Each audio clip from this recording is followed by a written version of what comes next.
नमस्कार, मैं हूं Mamta Verma. DAV e learning classes में आपका हार्दिक स्वागत है। हम अध्ययन कर रहे हैं बीए द्वितीय वर्ष के लिए एक एकांकिका आदर्श आदमी की कथा और इसके एकांकीकार हैं विपिन कुमार अग्रवाल। तो एकांकी हमारा एकांकी सप्तक यानी कि 7 एकांकियाँ इसमें हमारी लगी हैं। तो उन्हीं में से एक एकांकी है आदर्श आदमी की कथा। तो इन एकांकी को पढ़ने से पहले हम इनका जो एकांकिका है उनके परिचय को देख लेते हैं कि विपिन कुमार अग्रवाल एक विशिष्ट प्रतिभा के संपन्न साहित्यकार, कवि, लेखक, नाटककार, अध्यापक और आलोचक, वैज्ञानिक व सशक्त चित्रकार थे। विपिन अग्रवाल भूतपूर्व विभागाध्यक्ष भौतिक विज्ञान तथा डीन विज्ञान संकाय इलाहाबाद विश्वविद्यालय इलाहाबाद में रहे। इनका जन्म 2 अप्रैल 1931 के उत्तर प्रदेश के फतेहपुर में अपने नाना के घर हुआ और निधन इनका 8 जुलाई 1889 में हुआ। अपना पूरा जीवन इलाहाबाद में निवास किया और सारी शिक्षा भी इलाहाबाद में हुई। 1942 में भौतिक शास्त्र में एमएससी करने के बाद आजन्म इलाहाबाद विश्वविद्यालय में ही पढ़ाते रहे थे। हालांकि इनके नाटकों की संख्या अधिक नहीं है, लेकिन उनके नाटक इस दौर के हैं जब हिंदी नाटक अपने लघु आकार में हिंदी रंगमंच पर नए प्रयोगों के रूप में आ रहे थे और दृश्यबंध सौदेश्यता और साहित्यिक अलंकरण से मुक्त हो रहे थे। हिंदी में असंगत अथवा एब्सर्ड नाटकों का आरंभ चाहे काफी समय पूर्व भुवनेश्वर के नाटकों से हो चुका हो, लेकिन समय के पूर्व नए प्रयोग की नियति उन्हें स्वीकार करनी पड़ी। विपिन कुमार अग्रवाल ने विसंगति को अपने नाटकों का आधार बनाया और विसंगति के नाटकों का एक इतिहास बनाने और हिंदी रंगमंच का प्रयोग क्षमता से समृद्ध करने का उनका महत्वपूर्ण योगदान है। 3 अपाहिज इस अर्थ में हिंदी नाटक और रंगमंच दोनों को जीवन की अर्थहीनता, अस्तित्व संकट, रिक्तता, अकेलेपन की अभिव्यक्ति और नए शिल्प शैली का विकसित करने वाला नाटक है। और जो 3 अपाहिज नाटक है वो आधुनिकता की ही परिणति है, जिसमें नाटककार ने बिना किसी निश्चित कथानक के, बिना नायकत्व की पूर्व धारणा के छोटे छोटे असंबद्ध उल जलूल वाक्यों और स्थितियों के जटिल संयोजन से प्रस्तुत किया है। इनके नाटक हैं, हालांकि जो 3 अपाहिज जो इनके नाटक हैं वो अधिक सशक्त रचना नहीं है, अपने आप में एक नाटक शब्द है। कूड़े का पीपा आदि नाटकों में भी रचित हुए हैं। 3 इस प्रकार के इनके नाटक मिले हैं, लेकिन जो आज हम नाटक पढ़ने जा रहे हैं सार है उसका आदर्श आदमी की कथा। तो आप जब भी एकांकी पढ़ें अच्छे से समझ में नहीं आए तो एकांकी का जो सार होता है पहले आप उसको पढ़ा कीजिए, फिर आसानी से समझ में आ जाती है कथा।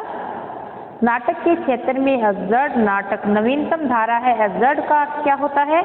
अर्थहीन, उल जलूल, बेहुदा या बेतुकापन या व्यर्थ। आज के सभ्य समाज में हम ऐसी स्थितियों से घिरे हैं जो निरर्थक हैं, ऐसा व्यवहार करने को मजबूर है जो कि बेहुदापन है, ऐसी बातें करने की लीक पीटते हैं जिनका कोई भी मतलब नहीं है। हमारा मतलब, हमारी बातचीत, हमारी स्थितियां कहीं भी आदमी आदमी के बीच समझ और सहृदयता का सेतु नहीं बनाती, बल्कि एक ढोंग और आडंबर की दीवार को बनाए रखती है। एब्सर्ड नाटक इन्हीं शब्दों को बेनकाब करके जिंदगी के गहरे अर्थ की तलाश करता है। जिंदगी की ऊब, ढोंग और यांत्रिकता का चित्रण एकांकीकार ने इस एकांकी में किया है। परिस्थितियों के दबाव के कारण हमारा व्यवहार उल जलूल हो जाता है। हम परस्पर बातचीत में प्रदर्शन व दिखावा करते हैं, जबकि सच्चाई कुछ और ही होती है। मित्र के साथ मित्रता का व्यवहार करते हैं, दिखावा करते हैं, लेकिन यह व्यवहार भी झूठा होता है। स्वयं को जबरदस्ती व्यापक व्यस्त दिखाकर अपनी महत्व स्थापित करने की कोशिश करते हैं। मित्रों परिचितों से मिलने की भी ऊब महसूस करते हैं। जिंदगी की इसी ऊब, ढोंग व मशीनीपन को विपिन अग्रवाल ने अपने इस एकांकी में सुंदर ढंग से दिखाया है।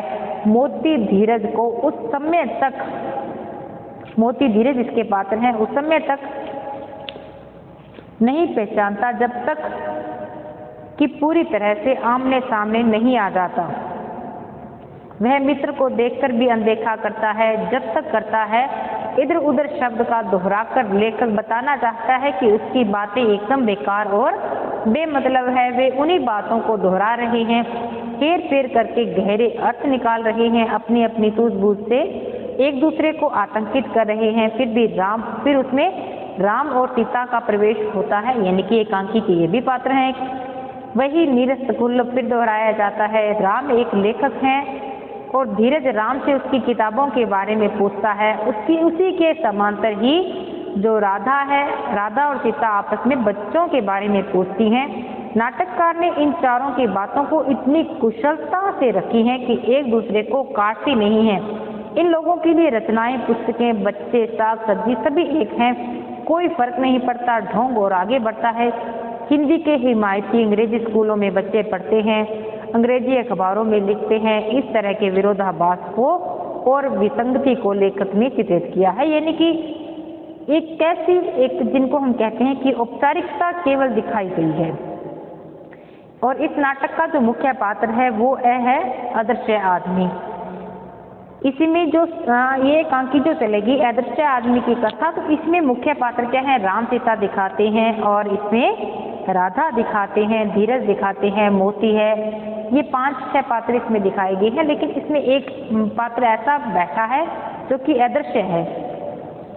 वह आदमी बने इस ढोंग, झूठ और दिखावे की ऊब में खो गया है। वह कोई और नहीं है, इन सब की आत्माएं हैं। आत्मा है जिसे अदृश्य व्यक्ति कहा गया है, जो हर झूठ पर कौंधती है, अर्थात नाटक में तमाचा मारती है। कल्पना कीजिए कि आदमी के अंदर बैठी आत्मा उसे हर अनैतिक काम या बात, झूठ, बेईमानी पर उसे तमाचा मारे।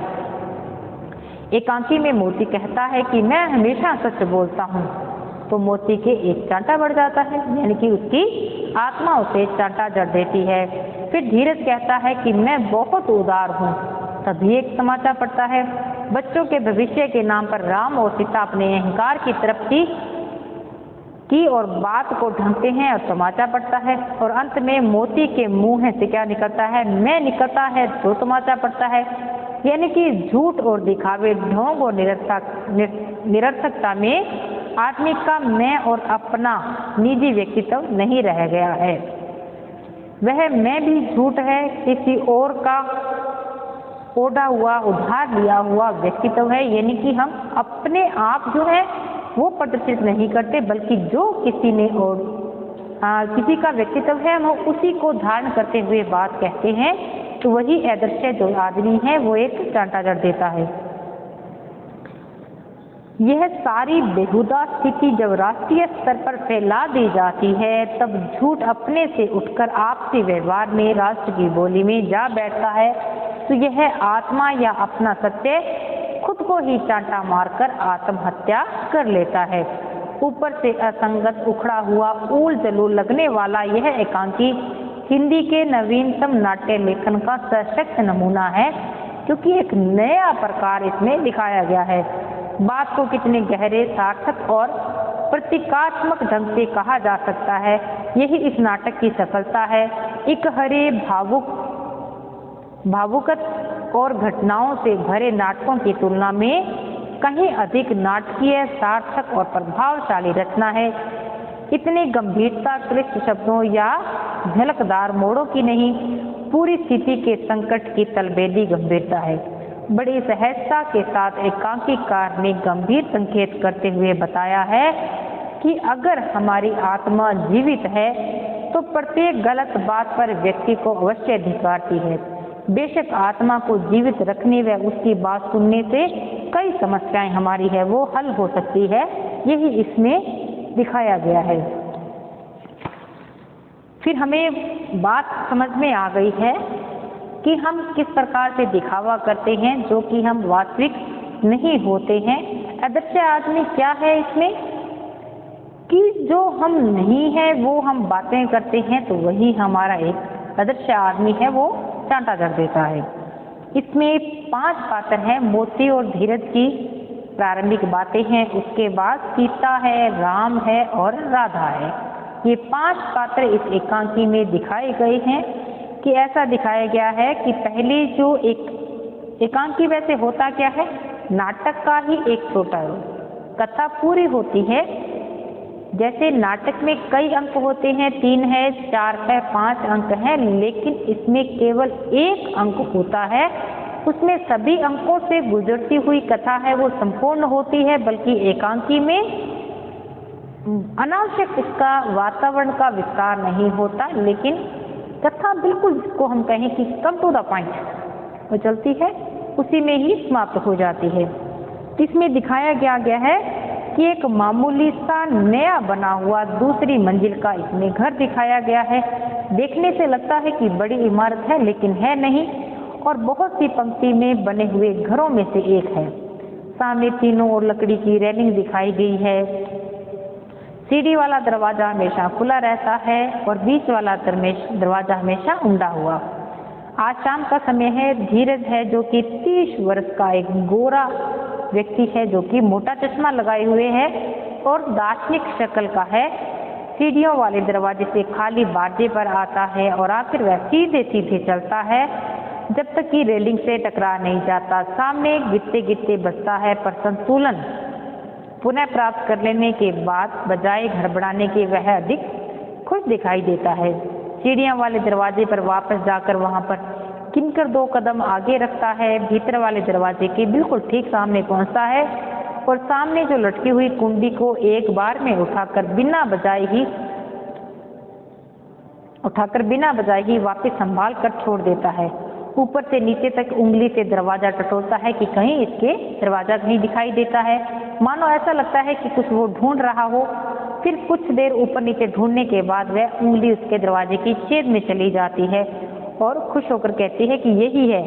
फिर तुरंत कुंडी बजा देता है। धीरज क्या करता है, कुंडी को बजा देता है। दरवाजा खुलता है। मोती करीब 40 वर्ष का है। अंदर जो व्यक्ति है वो मोती है 40 वर्ष का और ये धीरज है 30 वर्ष का। मोती जो हालांकि पता नहीं पहचानता है या नहीं धीरज को, लेकिन क्या कहता है, बिना उसे देखे कुछ देर धीरज को बिना पहचाने ताकने के बाद पूछता है धीरज से कि आप किसे पूछ रहे हैं।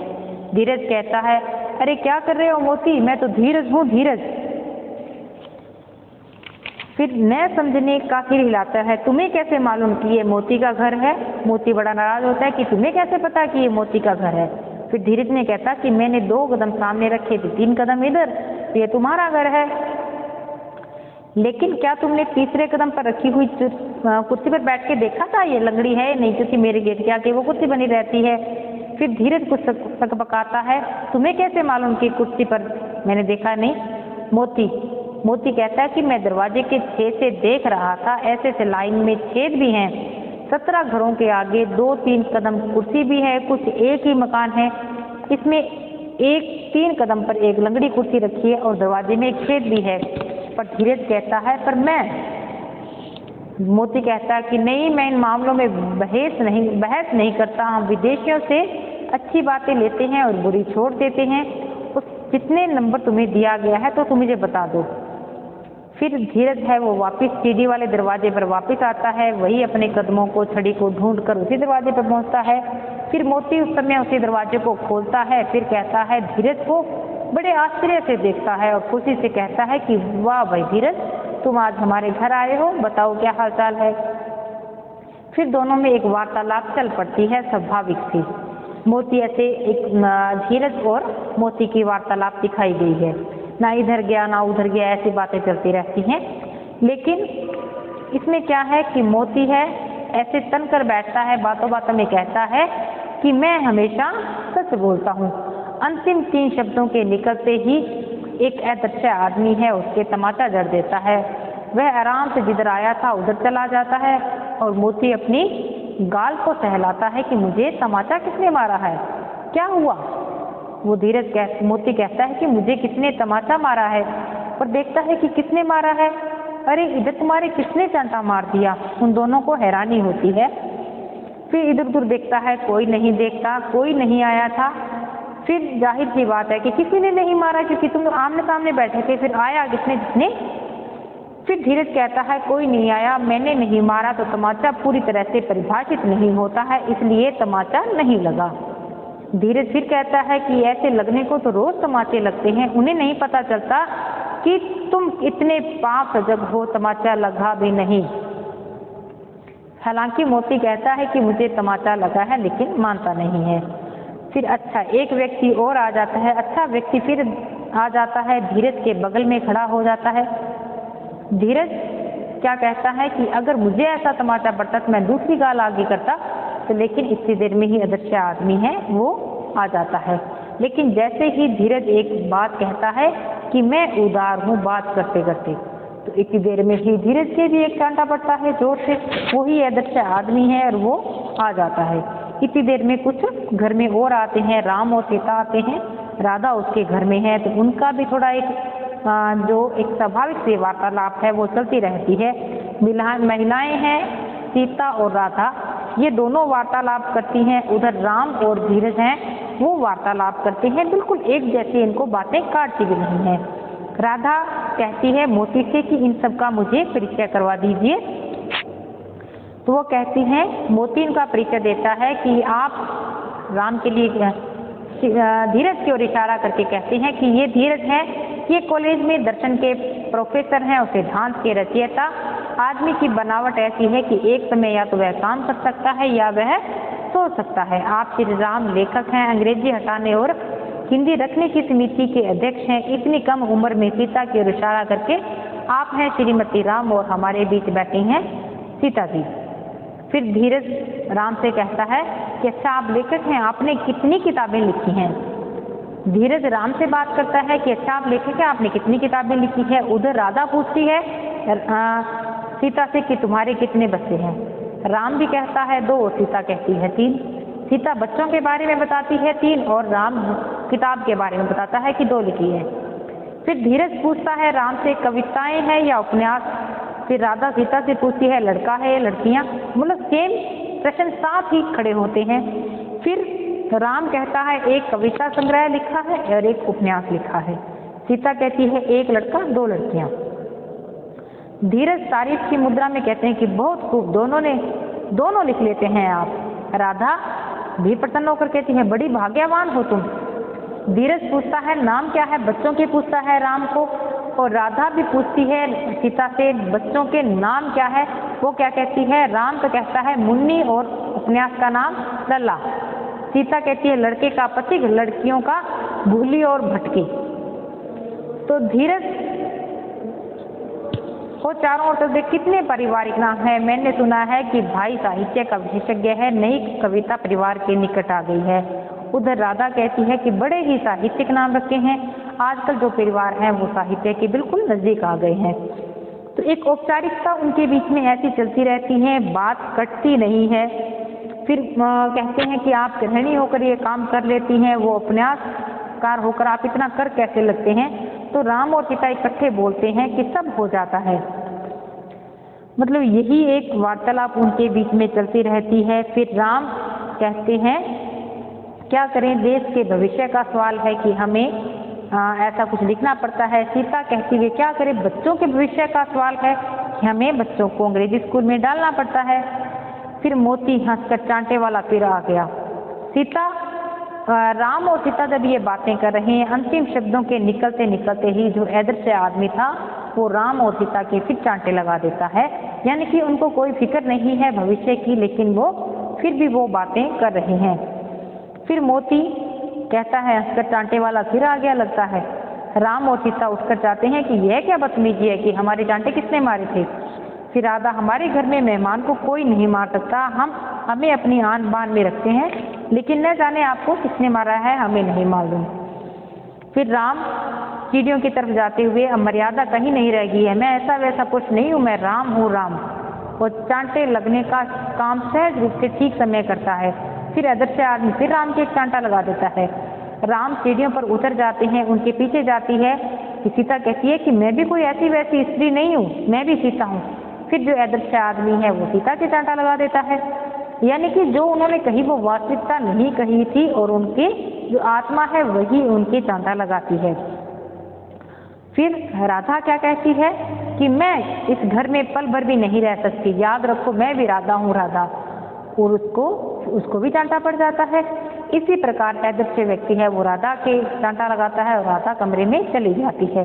वो धीरज है वो अदृश्य व्यक्ति सीढ़ी वाले दरवाजे पर आ जाता है। धीरे से दौड़ने की क्रिया करते हुए धीरे धीरे सीढ़ियों पर बढ़ते हुए कहता है कि मैं भी हर मुसीबत का सामने करने वाला धीरज हूँ। अंतिम शब्दों के आते आते धीरज के भी चांटा पड़ जाता है। अदृश्य व्यक्ति है वो मोती के पास आकर खड़ा हो जाता है। मोती उठकर मुंह खोलता है, कहता है कि मैं, और इससे पहले कि कुछ आगे कहे अदृश्य आदमी उसके फिर चांटे लगा देता है और चांटा लगते ही वह कुर्सी से गिर पड़ता है। अदृश्य व्यक्ति खड़ा हो जाता है। कुछ देर शांति रहती है और वह सब मूर्तिवत अवास्तविक लगने लगता है।